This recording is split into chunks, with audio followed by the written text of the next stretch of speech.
नमस्कार। सुबह के 10 बज चुके हैं और हम हाजिर हैं लेकर हमारे ये खास शो न्यूज एट 10। मैं हूं शहला निगार। शुरुआत करेंगे हेडलाइंस के साथ। संभल हिंसा में आरोपी सांसद जियाउर रहमान बर्क की बढ़ी मुश्किलें। पूछताछ के लिए एसआईटी ने थमाया नोटिस। बर्क ने कहा जांच में करेंगे पूरा सहयोग।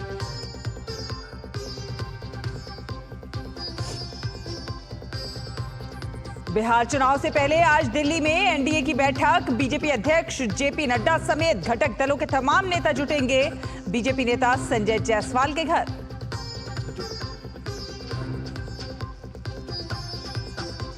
वक्फ संशोधन विधेयक के बारे में आज सांसदों को दी जाएगी जानकारी। विधेयक के विरोध में मुस्लिम संगठनों का प्रदर्शन। इसी सत्र में बिल पेश करने की तैयारी में सरकार।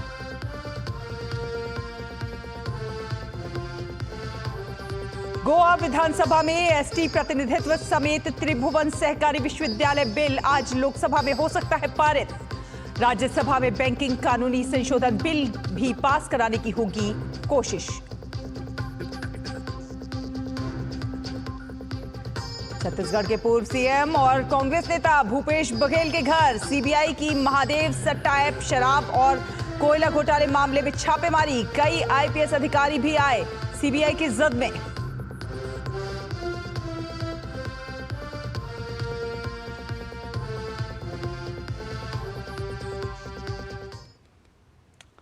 तो आपको बता दें कि संसद के बजट सत्र के दूसरे चरण के दौरान आज दोनों ही सदनों में कई अहम विधेयक चर्चा और पारित किए जाने के लिए पेश किए जाएंगे।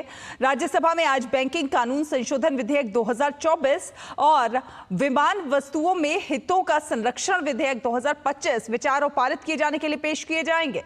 बैंकिंग कानून संशोधन विधेयक 2024 के माध्यम से भारतीय रिजर्व बैंक अधिनियम 1934, बैंकिंग विनियमन अधिनियम 1949, भारतीय स्टेट बैंक अधिनियम 1955, बैंकिंग कंपनियां उपक्रमों का अधिग्रहण और अंतरण अधिनियम 1970 और 1980 को संशोधित किया जाएगा। इसके साथ ही लोकसभा की ओर से किए गए संशोधनों पर विचार भी किया जाएगा। वहीं विमान वस्तुओं में हितों का संरक्षण विधेयक 2025 को नागरिक उड्डयन मंत्री उच्च सदन में विचार और पारित करने के लिए पेश करेंगे। इस विधेयक के माध्यम से विमान वस्तुओं में हितों के अंतर्राष्ट्रीय समझौतों को कानूनी रूप से स्वीकृति देने का कार्य करेगा। वहीं लोकसभा में आज त्रिभुवन सहकारी विश्वविद्यालय विधेयक 2025 और गोवा राज्य विधानसभा के निर्वाचन क्षेत्रों में अनुसूचित जनजातियों के प्रतिनिधित्व का समायोजन विधेयक 2024 विचार और पारित किए जाने के लिए पेश किए जाएंगे। त्रिभुवन सहकारी विश्वविद्यालय विधेयक 2025 गुजरात के आनंद में स्थित ग्रामीण प्रबंधन संस्थान IRMA को एक सहकारी विश्वविद्यालय के रूप में स्थापित करने का प्रावधान करता है। वर्तमान में IRMA एक सोसाइटी के रूप में पंजीकृत है। वहीं गोवा राज्य विधानसभा के निर्वाचन क्षेत्रों में अनुसूचित जनजातियों के प्रतिनिधित्व का समायोजन विधेयक 2024 गोवा विधानसभा में अनुसूचित जनजातियों यानी कि ST के लिए सीटें आरक्षित करने का प्रावधान करता है। वर्तमान में गोवा विधानसभा में ST समुदायों के व्यक्तियों के लिए कोई आरक्षण नहीं है। इसका कारण ऐतिहासिक रूप से मान्यता प्राप्त एसटी समुदायों की कम जनसंख्या है। हालांकि समय के साथ कुछ समुदायों को एसटी के रूप में मान्यता मिलने से इस स्थिति में बदलाव आया है। इसके साथ ही लोकसभा में आज साल 2024-25 के लिए नवीन और नवीकरणीय ऊर्जा मंत्रालय के दूसरे प्रतिवेदन और रेल मंत्रालय संबंधी स्थायी के पहले प्रतिवेदन के बारे में मंत्रालय की ओर से बयान दिए जाएंगे। साथ ही साथ दोनों सदनों में प्रश्नकाल के दौरान विभिन्न मंत्रालयों से अहम प्रश्न पूछे जाएंगे। और संसद में वक्फ संशोधन विधेयक लाने से पहले आज सांसदों की एक बैठक बुलाई गई है। इस बैठक में विधेयक पर विस्तार से चर्चा की जाएगी। वक्फ संशोधन विधेयक के लिए बनी संसद की संयुक्त समिति के अध्यक्ष जगदंबिका पाल विधेयक की बारीकियों के बारे में समझाएंगे। दरअसल सरकार इसी सत्र में वक्फ संशोधन विधेयक को पेश करने की तैयारी में है। हालांकि कई राजनीतिक दल और संगठन इस विधेयक का विरोध कर रहे हैं।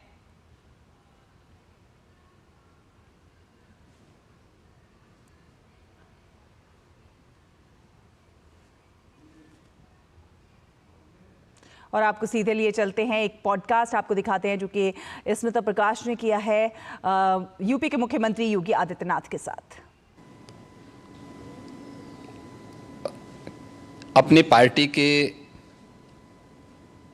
नेतृत्व के कारण, पार्टी के और सहयोगी दलों के सभी नेताओं के सहयोग के कारण भारतीय जनता पार्टी के एक कार्यकर्ता और अन्य सहयोगी संगठनों के सहयोग से जनता जनार्दन का जो आशीर्वाद हमें प्राप्त हुआ है, तो ये हमारी सरकार को पहली बार यह अवसर मिला है कि आज़ादी के बाद कोई मुख्यमंत्री 5 वर्षों तक लगातार काम करे और फिर से वह 2/3 मेजॉरिटी के साथ गवर्नमेंट बना ले। ये फर्स्ट टाइम हुआ था और यह भी उपलब्धि हमारे साथ जुड़ी थी। और पिछले 8 वर्ष से तो हम यहाँ सेवा कर ही रहे हैं, तो सेवा, सुरक्षा और सुशासन का जो मॉडल हमारी पार्टी का था, उसको प्रभावी ढंग से उत्तर प्रदेश में लागू करने के कारण आज जनता जनार्दन का व्यापक आशीर्वाद भारतीय जनता पार्टी के साथ में है, हमारे साथ में है। और लोकतंत्र में जनता जनार्दन का आशीर्वाद जिसके साथ में होगा वह सरकार में आएगा। तो ये SSS तो ट्रिपल टाइम सरकार, तो SSS तो उसी का उदाहरण है। तो फिर तीसरी बार के लिए भी आप कोशिश करेंगे? मैं कोशिश नहीं करूंगा, हमारी पार्टी कोशिश करेगी। पर चीफ मिनिस्टर तो आप ही बनेंगे ना? नहीं, मैं क्यों बन सकता हूँ? भारतीय जनता पार्टी का कोई भी कार्यकर्ता बन सकता है। अच्छा, क्योंकि ऐसी अटकलें लगाई जा रही थी, क्योंकि आपने कहा था कि जब आप पहले टर्म में आपको कुछ अफसर ने कहा था कि आप अयोध्या मत जाइए, विवाद हो सकता है, और आपने कहा कि अगर सत्ता चली भी जाए तो कोई बात नहीं। अब आपने ये 2-3 बार ही कहा कि सत्ता चली जाएगी, त्याग देंगे। जब ऐसी बातें होती है तो फिर अटकलें लगाई जाती है कि शायद योगी जी दिल्ली की तरफ देख रहे हैं या फिर दिल्ली से न्योता आया है। देखिए, ये उदाहरण उन प्रसंगों को लेकर के होते हैं जहाँ पे विरासत को आगे बढ़ाने का एक जज्बा सामने आता है। 2017 के पहले अयोध्या की क्या स्थिति थी, हर एक व्यक्ति जानता था। एक जद्दोजहद के साथ जब हम लोग उस समय अयोध्या की यात्रा करते थे तो बहुत सारे बैरियर हुआ करते थे, बुनियादी सुविधाओं का अभाव था और अयोध्या अपनी पहचान के लिए मोहताज थी। 2017 में भारतीय जनता पार्टी की डबल इंजन की सरकार उत्तर प्रदेश में बनी और उत्तर प्रदेश में सरकार बनने के बाद उन चुनौतियों से भी हमें का भी सामना करना था। जो आज़ादी के बाद से लगातार जिन भावनाओं को दबाया गया था वहाँ पे, साथ साथ अयोध्या का समग्र विकास भी करना था, लेकिन अयोध्या को उसकी पहचान भी देनी थी। और उसी में एक बड़ा तबका ऐसा था जो ये मानता था कि हमें इस प्रकार के मुद्दों को नहीं टच करना चाहिए क्योंकि ये विवाद हो सकता है। देखिए, आप सत्ता में रहेंगे तो आपके लिए अनुकूल वातावरण भी होगा, प्रतिकूल भी होगा। अनुकूल और प्रतिकूल के बीच में समन्वय बना करके जब हम आगे बढ़ते हैं तो ही कुछ परिणाम दे पाएंगे। और अयोध्या के साथ भी यही हुआ। हमने कहा भी ठीक है, विरोध होता है तो होने दीजिए, देखेंगे। अयोध्या जाएंगे, कोई एक कार्यक्रम का शुभारंभ करेंगे जो अयोध्या की पहचान बन सके। दीपावली तो अयोध्या से जुड़ी हुई थी, दीपोत्सव, और दीपावली के आयोजन को एकदम विस्मृत सा कर दिया गया था अयोध्या में ही। तो हमने दीपोत्सव के आयोजन के साथ फिर उसकी पहचान को वहाँ दिलाई।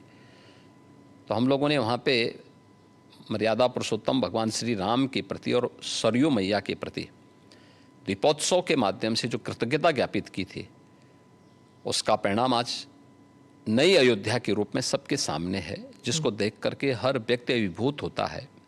तो प्रधानमंत्री जी का जो विजन विरासत की प्रति है, उसका मूर्तमान स्वरूप आज अयोध्या में भी देखने को मिलता है। आज आप देख रहे होंगे जिस अयोध्या में साल भर में कुछ लाख लोग आते थे, आज करोड़ों लोग वहाँ पहुँच रहे हैं। व्यवसाय वहाँ फल फूल रहा है, लोगों को अनेक अवसर प्राप्त हो रहे हैं।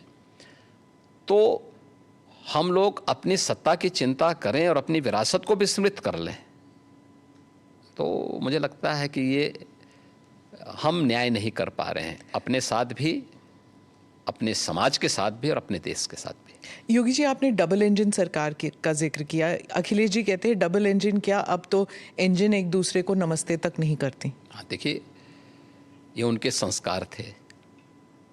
हमारे यहाँ हम विरासत को सम्मान दे करके अपनी वर्तमान लीडरशिप को भी सम्मान करते हैं और अपने पूर्वजों के प्रति भी सम्मान का भाव रखते हैं। लेकिन जिनके आदर्श औरंगजेब हों तो उनका आचरण भी उसी प्रकार का जरूर होगा, और लोगों ने देखा भी अपनी आंखों से। आप क्यों कहते हैं कि उनका औरंगजेब उनके लिए आदर्श हैं? क्योंकि वो औरंगजेब को महिमा मंडित कर रहे हैं।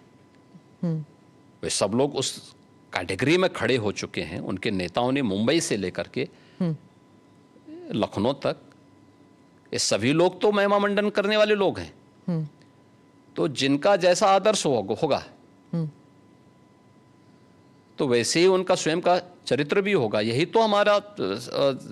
तो हमारी संस्कृति भी कहती है, शिवो भूत्वा शिवम यजेत। तो जो जिसकी पूजा करेगा उस जैसा ही बनता है।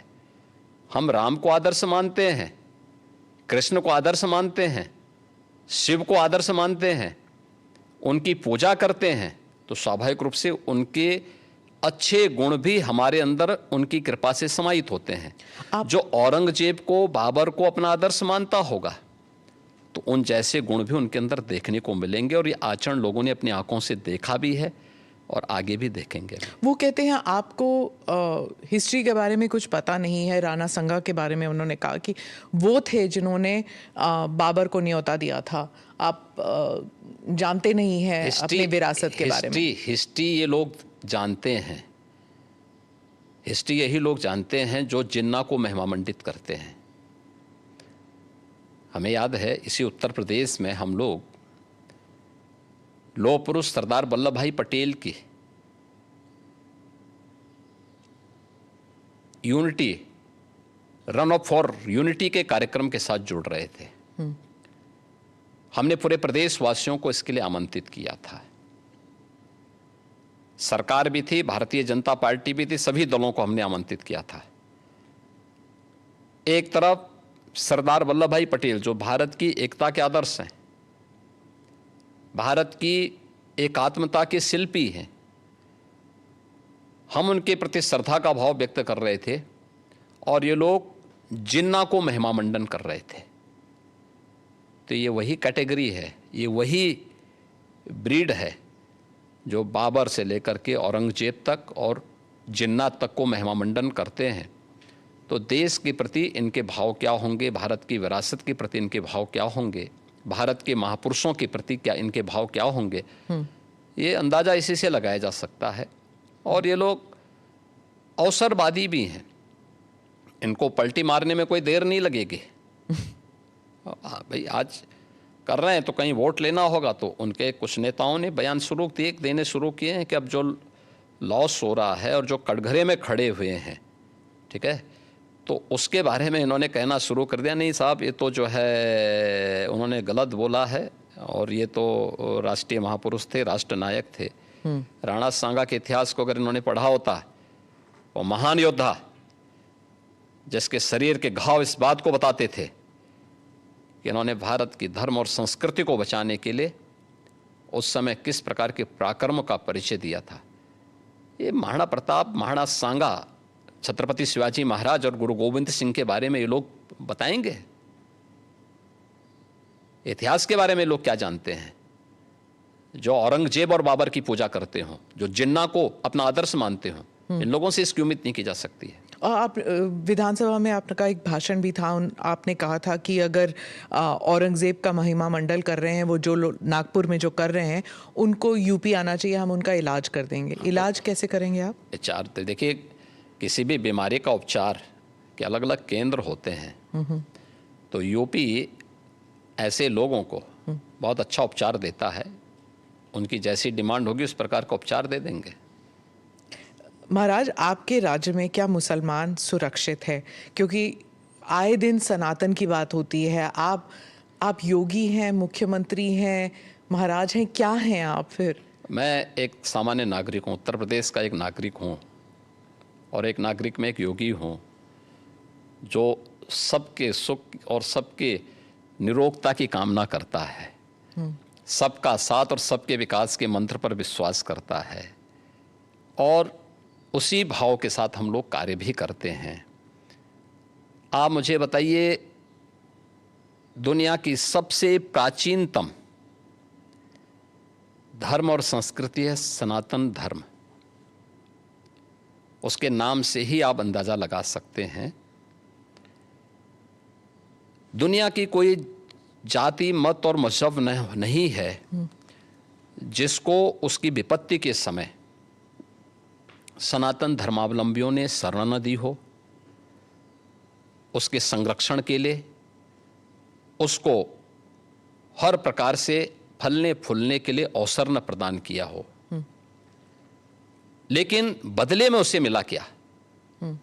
बदले में मिला क्या? और दुनिया के अंदर कोई उदाहरण नहीं, कोई उदाहरण नहीं कि कहीं भी हिंदू राजाओं ने दुनिया के अंदर कहीं भी अपने बल पर, अपने वैभव के दंभ से किसी पर आधिपत्य स्थापित किया हो, कहीं नहीं है। देखिए उदाहरण, अयम निज परोवेति गणना लघु चेतसाम उदार चरितानाम तो वसुधैव कुटुंबकम, इस सनातन वाक्य है। दुनिया के अंदर कोई बोलता है? दुनिया के अंदर किसी ने इसका आचरण किया? कोई नहीं किया। सब तो हड़पना चाहते हैं। यानी यह अपना है, यह पराया है, यह भेदभाव छोटी संकुचित बुद्धि के लोग करते हैं। उदार चरित्र के लोगों के लिए तो पूरी दुनिया ही एक परिवार है। इस भाव के साथ सनातन धर्मावलंबी ने हमेशा काम किया है, और आज भी उदाहरण देखने को मिल सकता है कि 100 हिंदू परिवारों के बीच में, 100 हिंदू परिवारों के बीच में एक मुस्लिम परिवार सबसे सुरक्षित रहता है। उसको इसके पर्व और त्योहारों को, उसको अपने सभी मजहबी कर्मों को करने के लिए, या जिस मत और मजहब या संप्रदाय या सेक्ट का अनुयायी होगा उसको उस परंपरा के अनुसार अपने सारे धार्मिक मान्यताओं या उपासना विधि को पूरी स्वतंत्रता होती है। लेकिन मैं कहता हूं 100 परिवारों के बीच में, एक हिंदू की बात तो दूर करिए, 100 मुस्लिम परिवारों के बीच में 50 हिंदू सुरक्षित रह सकता है क्या? नहीं रह सकता। अब बांग्लादेश आपके सामने उदाहरण है, इससे पहले पाकिस्तान उदाहरण था, अफगानिस्तान में क्या हुआ था। ये चीजें दिखाती हैं, और होशियारी यही है कि कहीं धुआं उड़ रहा हो या किसी को ठोकर लग रही हो तो हमें ठोकर लगे इससे पहले हम संभल जाएं। तो वही संभलने के लिए बोला जाता है। हम तो सबके बीच सबको समान भाव से देख रहे हैं। उत्तर प्रदेश में मुसलमान सबसे ज़्यादा सुरक्षित है, सबसे ज़्यादा सुरक्षित है। अगर हिंदू सुरक्षित है तो वह भी सुरक्षित है। अगर दंगे यहाँ यूपी में होते थे जो 2017 के पहले, अगर हिंदू की दुकान जलती थी तो मुसलमान की भी जलती थी, हिंदू का घर जलता था तो मुसलमान की भी जलती थी। और 17 के बाद से दंगे बंद हुए। अगर हिंदू सुरक्षित है तो मुसलमान भी सुरक्षित है। और दूसरा जो मैंने कहा कि इतिहास में कोई उदाहरण नहीं बता सकता कि अपने बल से, अपने वैभव से किसी हिंदू राजा ने किसी देश पर जबरन कब्जा किया हो, कभी नहीं। इतिहास इसका उदाहरण है, आप उठा के देख सकते हैं। भगवान राम लंका में गए और लंका में रावण पर विजय प्राप्त करके लक्ष्मण को वहां के वैभव को देख के थोड़ा मोहित हुए। भगवान राम ने कहा नहीं लक्ष्मण, उन्होंने उनको एक ही बात कही, और मुझे लगता है कि आज की पीढ़ी के लिए बहुत प्रेरणादायी है जो उन्होंने उस समय कही थी। लक्ष्मण जी को जो प्रेरणा, जो निर्देश भगवान राम दे रहे हैं लंका के बारे में, अपि स्वर्णमयी लंका न मे लक्ष्मण रोचते जननी जन्मभूमिस्य स्वर्गादपि गरीयसी। कि लक्ष्मण, लंका भले ही सोने की क्यों न हो, लेकिन याद रखना ये मुझे रुचिकर नहीं लगती, मेरी रुचि का नहीं है। मेरा काम था माता सीता को दुरात्मा रावण से मुक्त करना, वो मैंने कर लिया है। अब हमें यहां से निकलना है, क्योंकि जिस माँ ने जन्म दिया है और जहां हमने जन्म लिया है उससे बढ़कर के दूसरा कोई भी, स्वर्ग से बढ़कर के उपभोग दूसरा हो ही नहीं सकता, इससे बढ़कर के उपभोग हो ही नहीं सकता है, चाहे वो स्वर्ग ही क्यों ना हो। और इसलिए हम यहाँ नहीं करेंगे।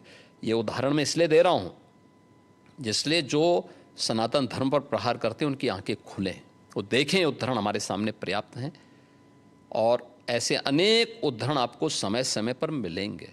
मुख्यमंत्री जी, आपने रोग हटाने की बात की, लेकिन कभी कभी ऐसा लगता है आप रोग ही हटाने की बात कर रहे हैं, क्योंकि जो बुलडोज़र चला है, आज नागपुर में चला है, यहाँ पर भी कोर्ट भी कहता है कि ये बुलडोज़र जस्टिस बंद होना चाहिए, लेकिन कोई बंद नहीं कर रहा। आज भी नागपुर में चला है, तो ये जब बुलडोज़र जस्टिस जब मना किया है फिर भी चल रहा है। देखो, जो न्याय मानते होंगे उनके लिए न्याय होता है।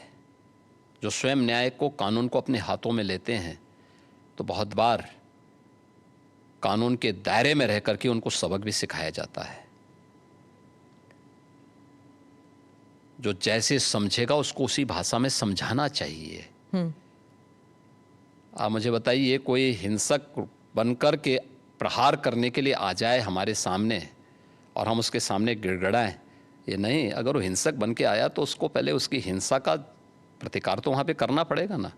आप कानून के दायरे की बात कर रहे हैं, फिर आपने कहा कि संभल पे आ रही हूँ मैं, आपने कहा कि संभल में 65 कुछ तीर्थ स्थल हैं, 64 और 18 की पहचान हो गई है। योगी जी, अब बढ़ गए 54 तक पहुंच गई है।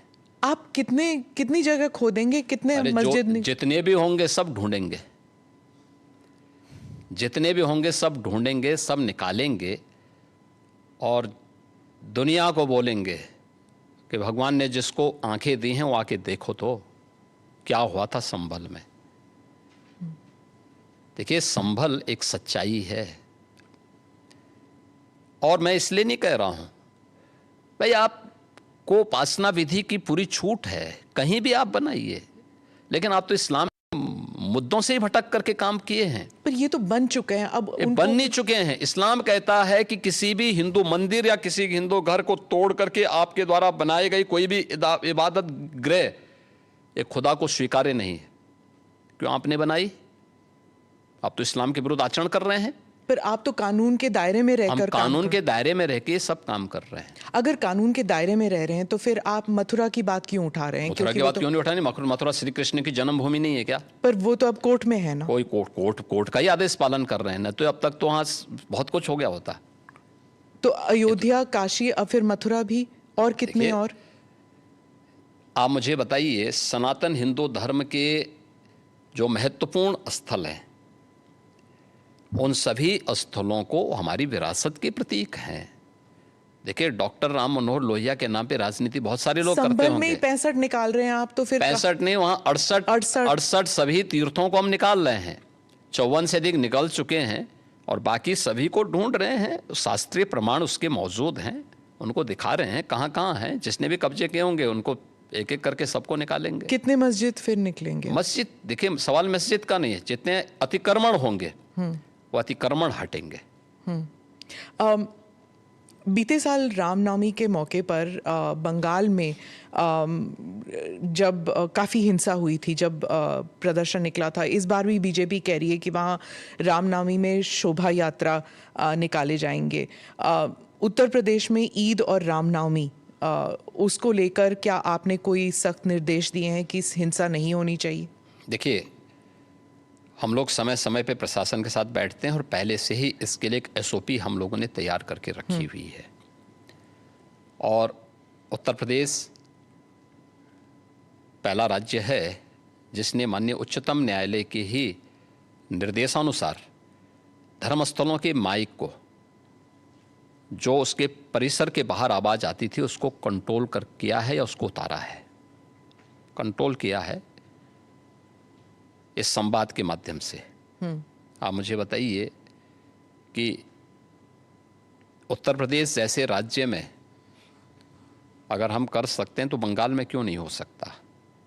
यहाँ पर होली पर भी मस्जिद के ऊपर नहीं। टार्पलिन चला गया था। देखिए, अब रंग खेल रहे हैं तो हो सकता गया, तो उससे कोई अस्तित्व खराब तो नहीं हुआ किसी का? आप मुझे बताइए। पहले तो कभी नहीं हुआ था। ऐसा नहीं है।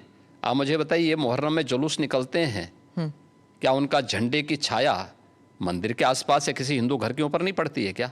क्या उससे हिंदू घर अपवित्र हो जाता है क्या? ये सख्त निर्देश हैं कि भाई जिसको रंग से परहेज है उस पर मत डालना, लेकिन फिर भी पड़ गया है और प्रशासन उसको साफ करके फिर से नगाई पुताई कर दे रहा है। ये कौन सी बात है? क्या रंग बिरंगे कपड़े पहनते नहीं? हिंदू से ज्यादा रंग बिरंगे तो मुसलमान ही पहनता कपड़ा, तो फिर रंग से परहेज क्यों?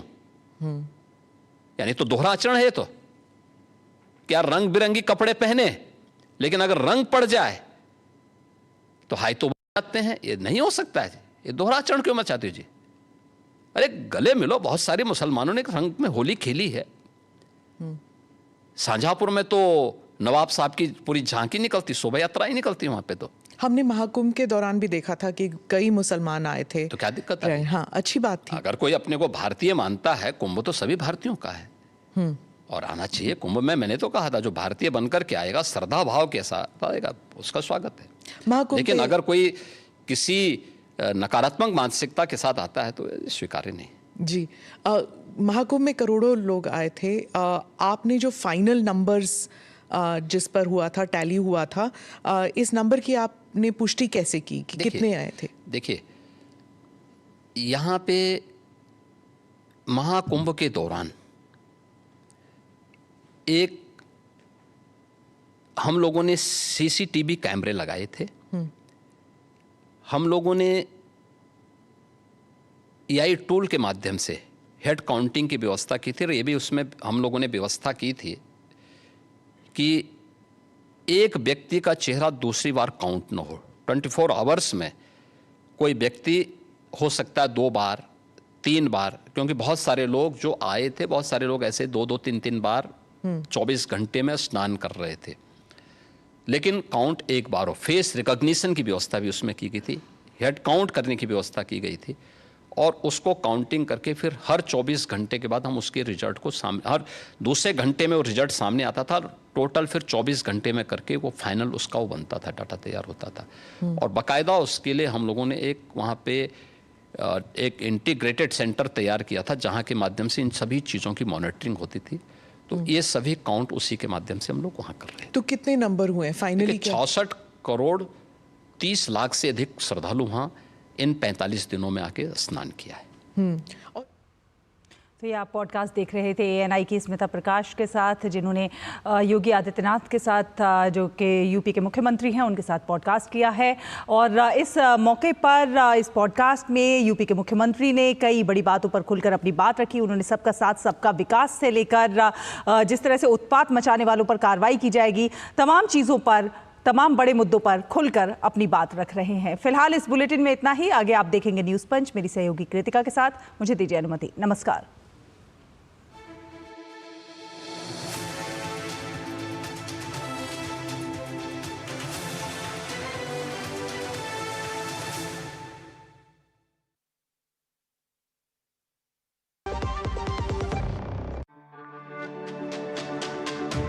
मेरी पसंद, मेरी